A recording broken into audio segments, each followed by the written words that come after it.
रुकावटें आती हैं सफलता की राहों में, ये कौन नहीं जानता, फिर भी वह मंजिल पा ही लेता, जो हार नहीं मानता, जो हार नहीं मानता। नमस्कार साथियों, उम्मीद करता हूँ आप सब बढ़िया होंगे। हम हेलो एल्केन और hello Erin question bank solution की बहुत चर्चा कर रहे हैं। आज ये तीसरा लेक्चर है और हम आज जो पढ़ रहे जा रहे हैं, जो वस्तुनिष्ठ प्रश्न पढ़ने जा रहे हैं, इसमें सबसे पहले हम बात करेंगे वो बहुविकल्पी प्रश्न की। इनको समझते हुए चर्चा करेंगे हम। तो आपके सामने पहला क्वेश्चन जो हाजिर है इसका, निम्न में से कौन सा यौगिक AgNO3 विलयन के साथ नीला अवक्षेप देता है? ठीक है, AgNO3 के किसके साथ रिएक्शन करवाएं ताकि हमें जो है नीला अवक्षेप मिले, नीला प्रेसिपिटेट मिले। तो AgNO3 के भाई साहब, जब आप पोटेशियम आयोडाइड के साथ रिएक्शन करवाओगे तो आपको नीला अवक्षेप मिलेगा। कैसा अवक्षेप मिलेगा? नीला अवक्षेप। चलिए अगला क्वेश्चन आपके सामने हाजिर है। SN1 अभिक्रिया में प्रथम पद में निर्माण होता है। अब आपने SN1 और SN2 अभिक्रिया पढ़ी होगी तो बहुत जल्दी आपको पता चल जाएगा। SN1 अभिक्रिया में क्या होता है? कार्बोकेटायन बनता है। RX बंध का विषमांश बंध विदलन होता है R+ और X-। तो इसको कहते हैं कार्बोधनायन। तो क्या बनता है? कार्बोधनायन बनता है। दूसरी स्टेप में क्या होता है कि ये कार्बोधनायन नाभिक स्नेही के साथ अभिक्रिया करके उत्पाद बनाता है, ROH बनाता है।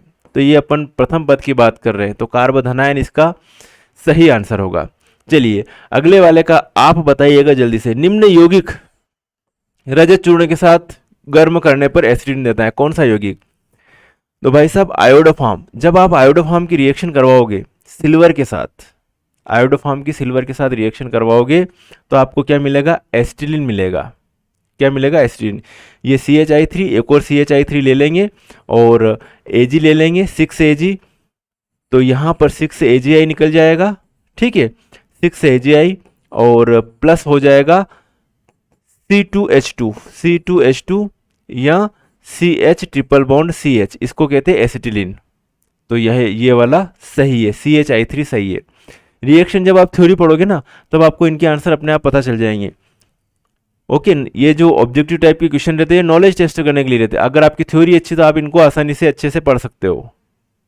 मेरी बात समझ में आई? चलिए, निम्न में से कौन सा यौगिक, इनमें से कौन सा यौगिक भैया फ्रियान के नाम से जाना जाता है? तो जब भी आप फ्रियान की बात करो तो उनमें तीन चीजें ढूंढ लेना। एक तो कार्बन ढूंढ लेना, एक ढूंढ लेना आप क्लोरीन, और एक फ्लोरीन ढूंढ लेना। तीन चीजों को ढूंढ लेना। उसमें चाहे किसी भी तरीके से अलग अलग कंडीशन होती है, अलग अलग संख्या हो सकती है यहाँ पे क्लोरीन और फ्लोरीन की। तो ये तीनों अगर ढूंढ लिया आपने तो वो क्या है? फ्रियोन है। तो यहाँ पर किसमें है? इसमें है। तो ये फ्रियोन है भाई साहब। अगला क्वेश्चन आपका, CX बंध की प्रकृति कैसी होती है? तो CX बंध की प्रकृति क्या होती है? ध्रुवीय होती है। ठीक है, क्या होती है? ध्रुवीय। कार्बन के ऊपर पार्शियली पॉजिटिव चार्ज और X के ऊपर पार्शियली नेगेटिव चार्ज विद्यमान रहता है। तो ये प्रकृति कैसी हो गई? ध्रुवीय प्रकृति होती है। ओजोन परत के लिए घातक है। तो ओजोन परत के लिए जो घातक है वो है फ्रियोन, मतलब क्लोरोफ्लोरोकार्बन, जो कि ओजोन परत को पतला कर रहा है, छिद्र कर रहा है ओजोन परत में। क्लियर है आपको?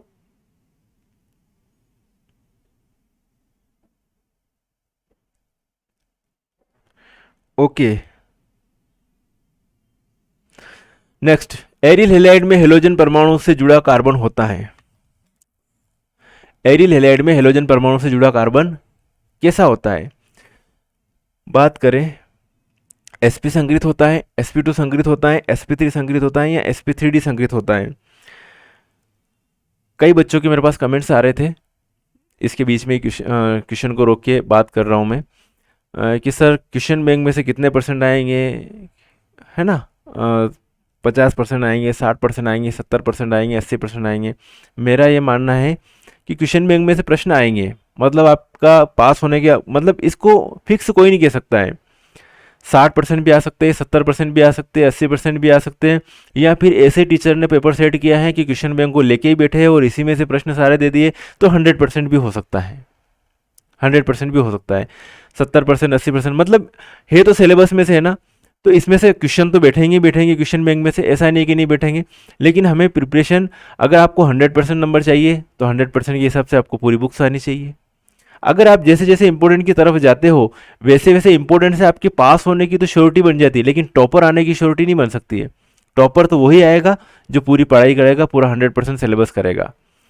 ठीक है, तो ये जो चीज़ें हैं ये कोर्स में से ही है, ऐसा तो नहीं कि बिना कोर्स में 11वीं का कोर्स है और आपको पढ़ाया जा रहा है, तो ये चीज़ें भी आपको आनी चाहिए।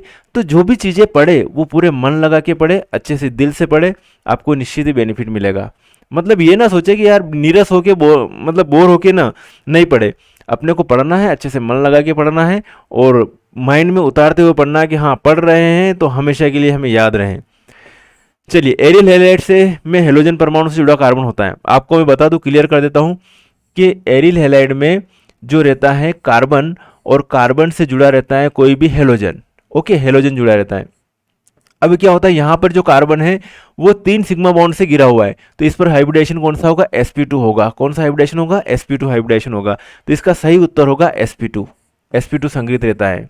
ठीक है, हेलोजन एरियल हैलाइड में हैलाइड परमाणु से जुड़ा कार्बन कौन सा होता है, sp2 संग्रहित होता है। नेक्स्ट है, एथिल आयोडाइड को एल्कोहलिक एओएच के साथ गर्म करेंगे। एथिल आयोडाइड को आप एल्कोहलिक एओएच के साथ गर्म करोगे तो एसिटिलीन बनेगा। क्या बनेगा, एसिटिलीन बनेगा। अब जब सारी रिएक्शन अगर आपने पढ़ रखी होगी ना, तो यहाँ पे आपको दिक्कत नहीं आएगी, रटने की आवश्यकता नहीं होगी। ओके, तो रिएक्शन से पढ़िएगा। अगला है आपके सामने हाजिर, C2H5OH को आयोडीन और क्षार के साथ गर्म करने पर प्राप्त होता है। ये आयोडोफॉर्म बनाने की प्रोसेस है भैया, और आयोडोफॉर्म बनाने की प्रोसेस है। तो यहाँ पर जो है इसका सही आंसर क्या होगा, CHI3 हो जाएगा। क्या हो जाएगा, CHI3।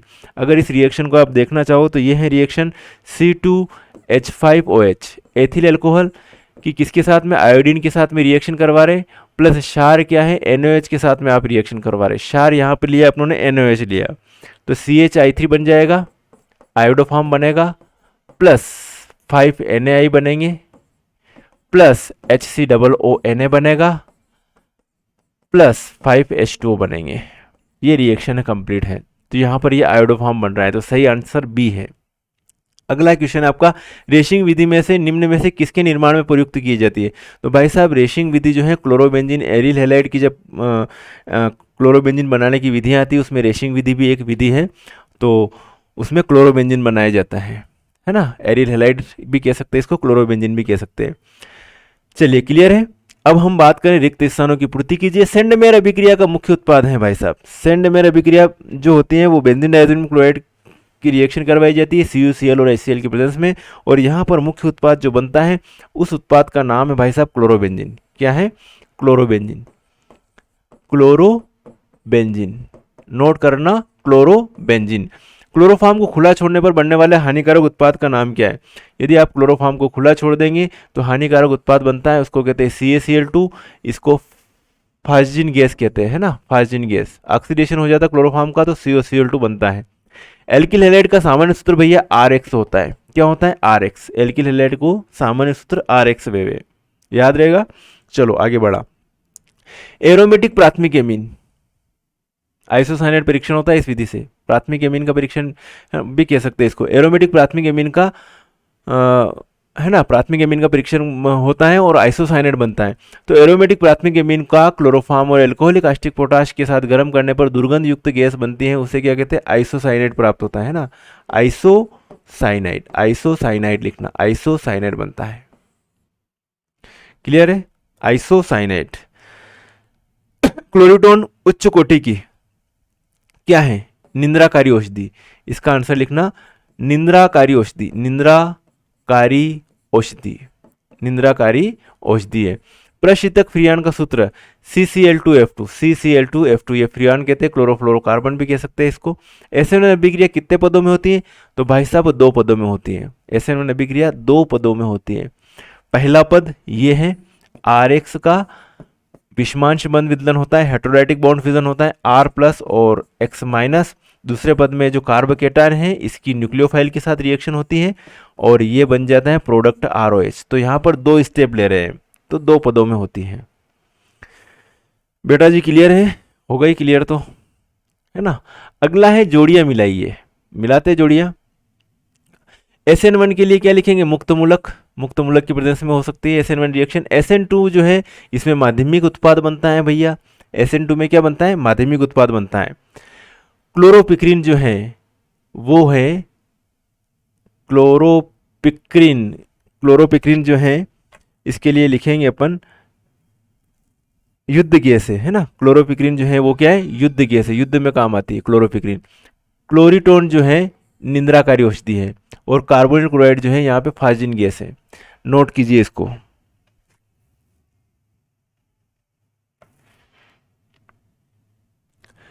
आगे बात करें, वन वर्ड में आंसर देना है इनके।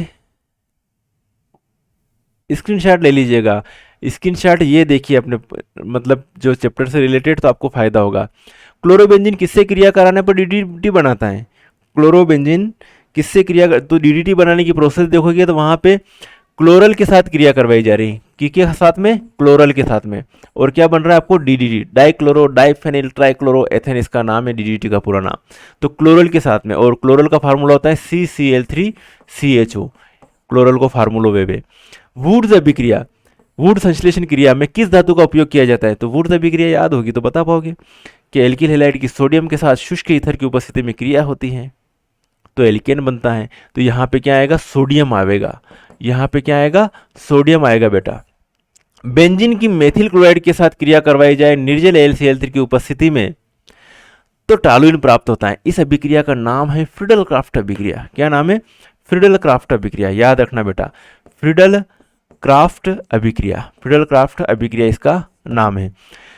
चलिए, एल्किल हैलाइड के सोडियम धातु के साथ गर्म करने पर बनता है वाई की वाई, तो रिएक्शन है वुड्स अभिक्रिया, ठीक है। और यहाँ पर क्या बनता है, एल्केन बनता है, एल्केन है ना, एल्केन बनता है। लेकिन मेथेन नहीं बनता, बाकी दूसरे एल्केन बनता है, एथेन बनता है, प्रोपेन कठिनाई से बनता है, ब्यूटेन बन सकता है, तो एल्केन बनता है। क्या बनेगा, एल्केन। अब है बेंजीन सनलाइट की प्रेजेंस में क्लोरीन के साथ रिएक्शन करेगा तो बेंजीन हेक्साक्लोराइड बनेगा, जिसका शॉर्ट फॉर्म है BHC। BHC को शॉर्ट फॉर्म है। अगला क्वेश्चन आपके सामने हाजिर, एल्किल हैलाइड ध्रुवीय प्रकृति का होता है। बढ़िया बात है, ध्रुवीय प्रकृति का होता है तो जल में घुलना चाहिए, जो ध्रुवीय विलायक में घुलते हैं। तो ये हो नहीं रहा है, क्यों नहीं हो रहा है? कुछ पसंद नहीं आ रहा है इसके साथ में। इसको क्या नहीं पसंद आ रहा? हाइड्रोजन बॉन्डिंग नहीं बनाता है। तो हाइड्रोजन बंध का न बनना, H बॉन्ड न बनना। तो जहां पर भी अगर ये चीज आए तो वहां पर एक ही आंसर है, यदि विलय है तो हाइड्रोजन बंध बनता होगा इनके बीच में, इसलिए विलय है। जैसे एल्कोहल जल में विलय है, तो क्यों विलय है? एल्कोहल और जल के अणुओं के साथ में हाइड्रोजन बंध बनाता है, एल्कोहल जल के अणुओं के साथ में हाइड्रोजन बंध बनाता है, इसलिए विलय है। ये भाई साहब क्यों अविलय है? हाइड्रोजन बंध नहीं बनाता है। चलिए बच्चों, उम्मीद करता हूँ आपको जो है ये लेक्चर बेनिफिशियल लगा होगा, और समय आपके पास कम है, अब तैयारी स्टार्ट कर दीजिए, अच्छे से तैयारी कीजिए, रोज का रूटीन बनाइए, सारे सब्जेक्ट का टाइम टेबल बनाइए, सिस्टमेटिक तरीके से तैयारी कीजिए। ओके, मिलेंगे फिर नेक्स्ट वीडियो में, तब तक के लिए ओके बाय, जय हिंद। और बहुत जल्दी, जय हिंद कहने के बाद वापस मैं बोल रहा हूँ कि बहुत जल्दी जो है लाइव क्लास का सेटअप तैयार हो जाएगा, तो डेली लाइव क्लास ली जाएगी, इंतज़ार कीजिए। कभी भी जो है आपको जैसी लाइव की लिंक आए आप जुड़िएगा, आपके विचार रखिएगा, आपसे बातें भी की जाएगी, चर्चा भी की जाएगी, मज़ा आएगा पढ़ने का। ओके बाय, जय हिंद।